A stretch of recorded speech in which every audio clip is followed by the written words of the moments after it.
This is Father Andrew Ritchie, and you're listening to Catholic Inspiration, a podcast from my website at studyprayserve.com.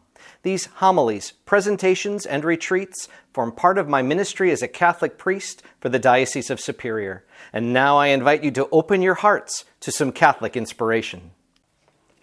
Come to me, all you who labor and are burdened, and I will give you rest. Those words that Jesus gives here in the Gospel of Matthew are so comforting, so beautiful, so heartwarming.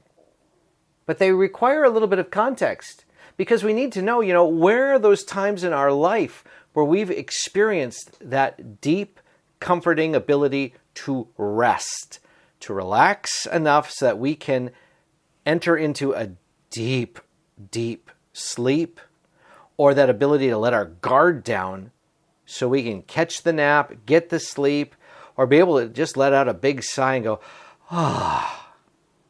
Obviously people can do that in their own homes, right? Around people that they know and love. And they're okay taking a nap on the couch, being able to let their guard down. It's a safe place. But I also think about like folks at airports, right? Their flights are delayed and they've been up for way too long. And you'll see like couples or families where people just kind of lean into each other and they start snoring. They're not in a comfortable place, but they're with a comfortable person. They know who they're with. And so they can at least get a quick nap. Have that moment to be able to go, okay, this is difficult, but you are here and I can rest. I think of also this time of year, kids who've been running way too much. They've been outside, they're active, and then all of a sudden they crash. And a parent just picks them up and they literally collapse and fall asleep, sprawled all over, the parent, the aunt and uncle, whoever it is. They know this person. They trust this person. And they can rest in the arms of this person. So whether it's a safe place or a safe person, when we know that this is a good space, it's easy for us, or at least easier, to rest. Now, Jesus begins this gospel passage by laying out how he has been revealed to his disciples. That he gives praise to the Father, who's hidden all these things from the wise and the learned, but has been revealed to little ones. All things have been handed over to Jesus by the Father.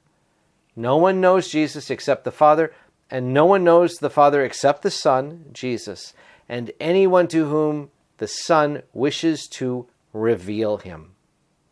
This is God's revelation we're talking about. This is God, the Creator, the awesome, the all-powerful, the almighty, revealed to human hearts, revealed into human experience, into human time and space.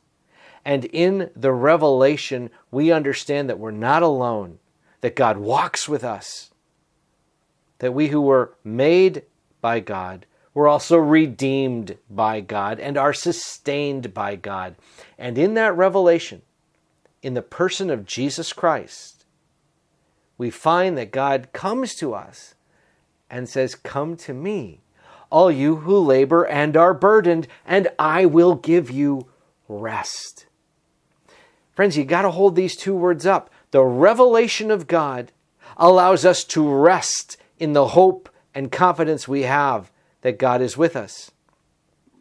And we rest in that hope and confidence because of what we've learned, how God has been revealed to us, the teaching, the example, the suffering, death, and resurrection of Jesus. The revelation makes the rest possible. And the rest that we have is informed and guided by the revelation we have received. This is very important for us as we live our life because there are times where we are exhausted, worn out. Life can get pretty intense. And here, when Jesus is speaking, you can see him like with his arms open. Come to me. I will give you something you can't find anywhere else in this world. I will give you an encounter. And first, an encounter with me.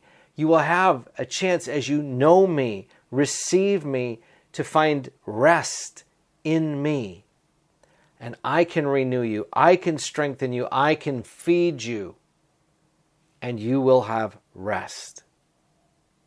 That is such a deep longing in our human hearts. And to know not only that we can find it in places in our earthly life, but we can find it completely in our spiritual life, is meant to inspire us to run to Jesus, to draw near to Jesus, the one who longs to give us rest from our labors and our burdens. Then today, folks, let's make this practical. What are the labors and burdens right now that we're carrying, or people that we know and love are carrying? Some people have pretty heavy crosses. Some people are going through a lot. There's a pile on their plate right now. Some got a lot of fires burning, a lot of plates spinning, a lot of stuff going on. And when that happens, how do we pause for a moment and remember that if we try to do it alone, we're probably going to get crushed. But if we do it with God's help, we will find rest from our labors and our burdens, because Christ walks with us. He's been revealed to us. And in the revelation of God, we have a rest that comes from the Lord that you can't find anywhere else. And what's more, it will renew us to grow not only in faith, but in the knowledge as we live our lives for the Lord in this life, in preparation for the day when we stand before the Lord, who will invite us into the next. Come to me, all you who labor and are burdened, and I will give you rest. Take my yoke upon you, learn from me, for I am meek and humble of heart, and you will find rest for yourselves. God bless you all. This is Father Andrew Ritchie, and I hope you enjoyed this episode of Catholic Inspiration. These homilies, podcasts, presentations, and retreats are part of my ministry. And folks, if you found it helpful, please feel free to share my podcast with someone you know and love in the hopes that it will help them in their journey of faith. And you can help me if you just go back to your podcast engine and write me a rating and a review. I keep all my listeners in my daily prayers, and I ask that you remember me and yours as well. God bless you, my friends.